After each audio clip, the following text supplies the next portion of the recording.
দুর্ঘটনা বা প্রাকৃতিক দুর্যোগ মানুষের জীবনকে এক মুহূর্তে ওলটপালট করে দিতে পারে, কিন্তু কিছু গল্প আমাদের শেখায় কিভাবে ধ্বংসস্তূপের মাঝেও আশা আর মানবিকতা বেঁচে থাকে।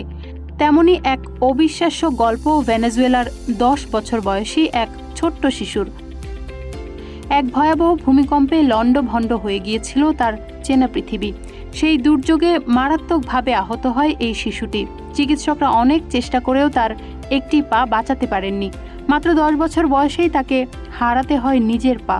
পুরো পরিবার যখন এই ট্র্যাজেডিতে স্তব্ধ, তখন সেই হাসপাতালের বিছানায় শুয়েই শিশুটি একটি অদ্ভুত আবদার করে বসে। সে ছিল ফুটবল মহাতারকা ক্রিস্টিয়ানো রোনালদোর অন্ধ ভক্ত। ব্যথার মাঝেই সে নার্স এবং স্বেচ্ছাসেবকদের কাছে অনুরোধ করে তাকে যেন শুধু একটি রোনালদোর স্টিকার এনে দেওয়া হয়। তার ধারণা ছিল CR7-এর সেই স্টিকারটি পাশে থাকলে সে বুক ভরা সাহস পাবে।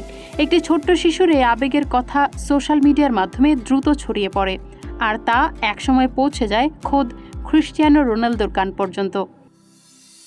এরপর যা ঘটল তা ছিল শিশুটির কল্পনারও বাইরে। রোনালদো শুধু একটি স্টিকার পাঠিয়েই ক্ষান্ত হননি, তিনি সেই ক্ষুদে ভক্তের জন্য পাঠালেন নিজের স্বাক্ষর করা আসল জার্সি, স্পেশাল ফুটবল কিট এবং একটি আবেগঘন ভিডিও বার্তা, যেখানে তিনি শিশুটিকে শক্ত থাকার অনুপ্রেরণা দেন। শুধু তাই নয়, রিপোর্ট অনুযায়ী শিশুটির উন্নত চিকিৎসা এবং কৃত্রিম পায়ের সমস্ত খরচ বহনের দায়িত্বও নেওয়া হয়। যে ছেলেটি শুধু একটা কাগজের স্টিকার চেয়েছিল, সে পেল নতুন করে বেঁচে থাকার আলো আর তার জীবনের সবচেয়ে বড় নায়কের ভালোবাসা।